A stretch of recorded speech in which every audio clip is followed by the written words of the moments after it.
Wala pa mang volleyball game, nag-iinit na ang tagpo sa courtside. Hindi lang kasi players ang game, kundi pati supporters na ayaw patalo. Pusuan na yan sa report ni Joseph Morong.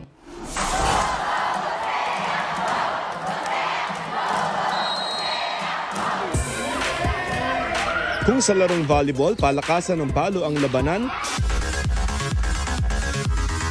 palong-palo rin dapat ang cheer sa mga koponan.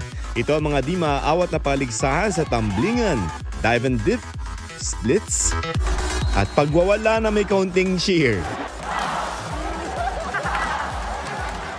Intramurals meet kasi ng St. Louis University sa Baguio City at ito ang serye ng mga volleyball game ng School of Engineering and Architecture, defending champion kaya ayaw magpatalo. At sa init daw ng tunggalian pati supporters, laban na laban. Pero paanong hindi ma-hype ang mga nanonood? Hindi pa man kasi nagsisimula ang laro.